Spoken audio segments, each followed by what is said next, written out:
If you have questions about teen mental health, I've got your answers. It's time for another round of Ask a Teen Therapist.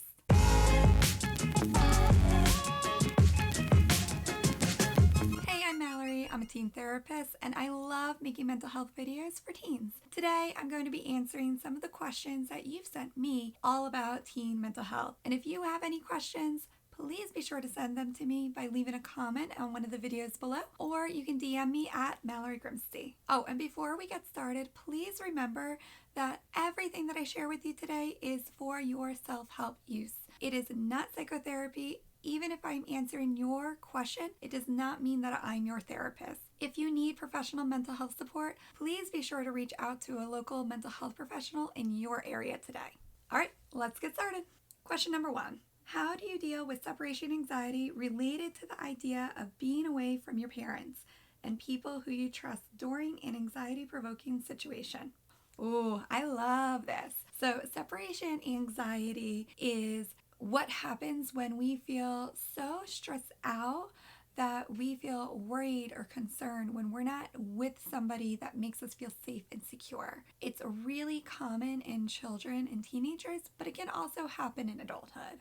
One of the things that I highly recommend when somebody is going into a situation where they are knowingly going to be separated from somebody that they care and love about, and they know that they get anxious in those situations, is to carry a memento or a reminder of them. This could be a photo, it could be a stone, it could be a letter, a text message, anything that you can take with you wherever you are.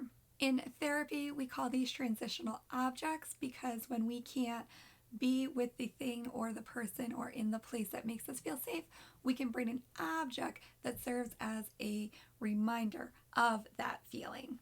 Sometimes we call these anchors. They're literally reminders that help anchor or bring us back to that safe, secure feeling. If you have any other questions about separation anxiety, I could go on for days talking about this. Please leave them in the comments below and I'll be happy to add them to the list next time. All right, second question. My teen has ADHD, possibly OCD, and anxiety, all untreated because my ex doesn't believe in medication and I can't afford the copays for therapy for a kid that will not take anyone's advice as it is. The thing that I see the most is mood swings, social problems. One day they have a ton of friends, the next day everyone hates me.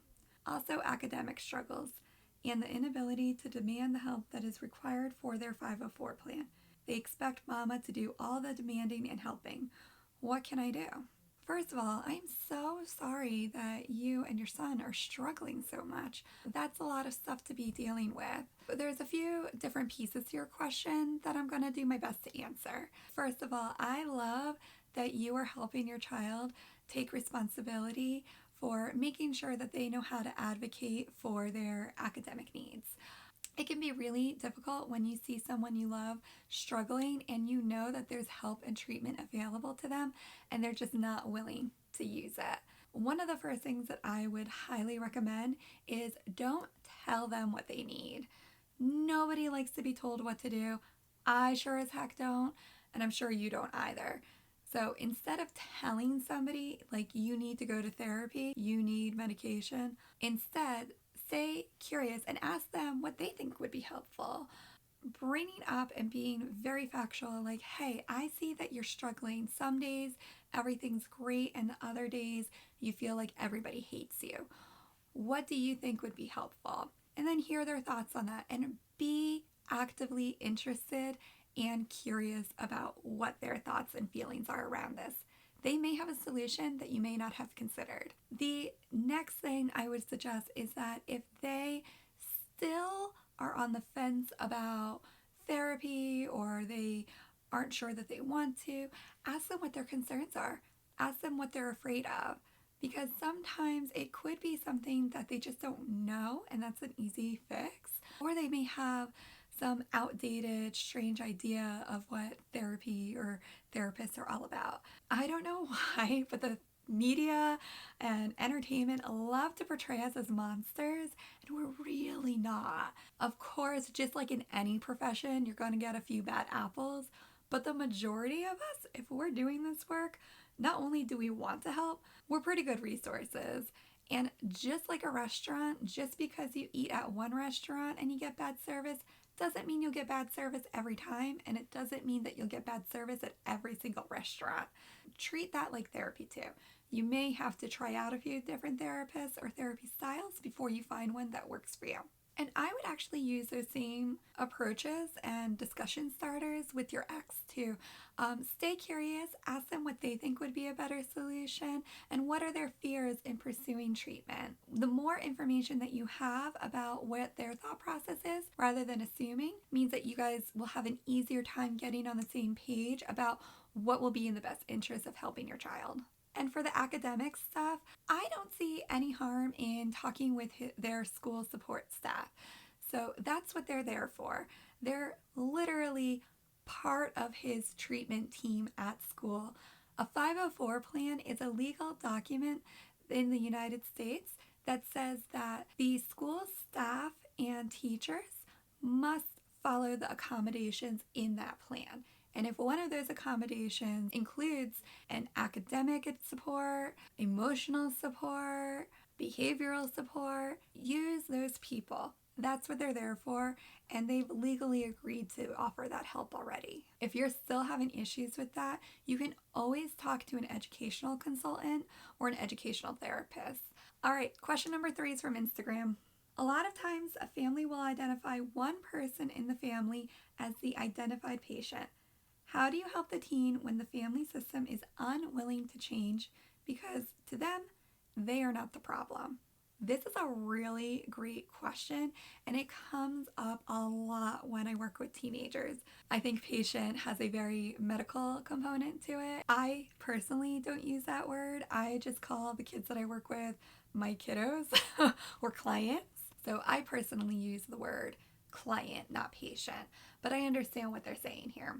Working with teenagers and kids means that you're not just working with that individual, you're really working with the entire family. They come with parents and sometimes they come with siblings too. So they're not just a singular unit.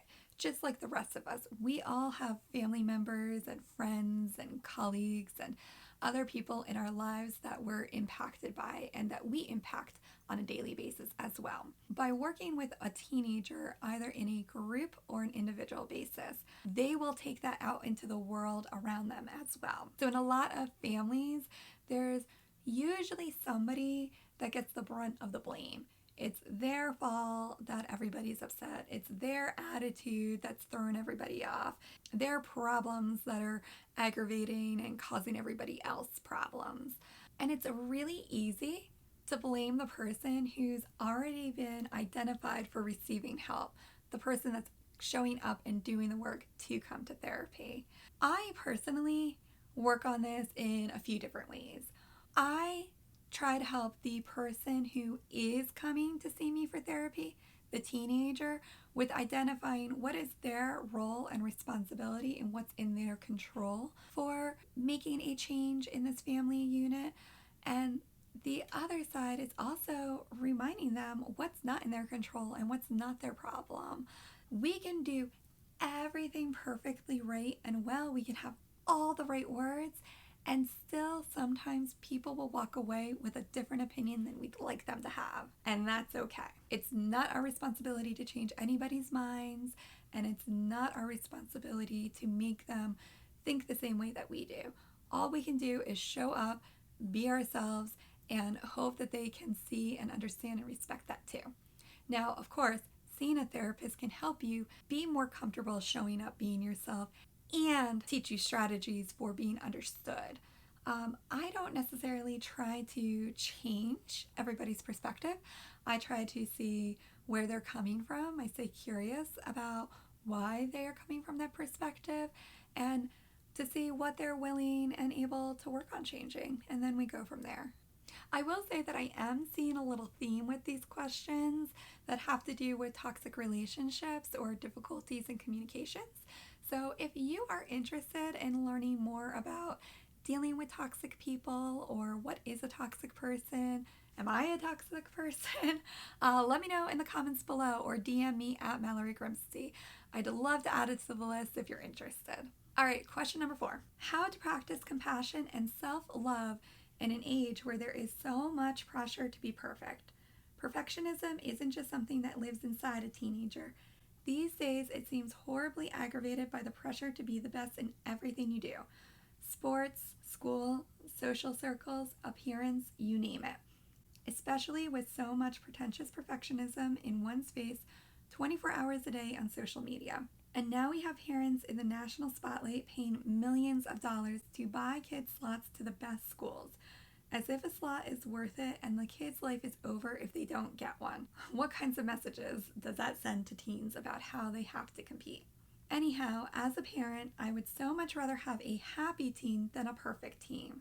This is what we are struggling with now, but there are so many external pressures to contend with and internal ones too, like managing our own perfectionism and wanting to encourage them to do and be their best without them inadvertently hearing the message that they won't be worthy or loved if they are not their best. Ugh, it's such a hard balance, and we continue to need the support with that, as I bet others do too. You are absolutely right, and you are not alone in this struggle. I know a lot of the parents of teens that I work with are also struggling with making sure that they're being the perfect or ideal parent and that they're not messing up their kids. I can tell you, just like I answered in the previous question, you could do everything by the book. You could say all the right and perfect things, and sometimes we just cannot control the message that we're giving is the message that somebody's receiving. So I just want to take some of the pressure off of you and just let you know the fact that you're even writing this question in lets me know that you are really caring a lot about your kiddo and you're doing a great job. I think just being mindful and considerate about the impact that we have on others is wonderful and probably the best thing that we can do as human beings for each other. And I totally agree. There are so many mixed messages out there. Be yourself, but don't be obnoxious. Love your body at any size, but make sure that you buy this shirt because it's gonna make you look better. Be proud and share your accomplishments, but don't brag. I mean, the mixed messages are so annoying and totally confusing. So one of the best strategies that I found in helping teens learn how to navigate these mixed messages is helping them tune into their inner guide or their intuition. And I have a great video all about how to do that in a fun game that I call the Intuition Game. And you can watch that on the screen right now. I have loved answering your questions and I'd love to answer more, so please leave them in the comments below or DM me at Mallory Grimsey. And please make sure that you share this video with anyone else because you never know who it could help. Thanks for watching.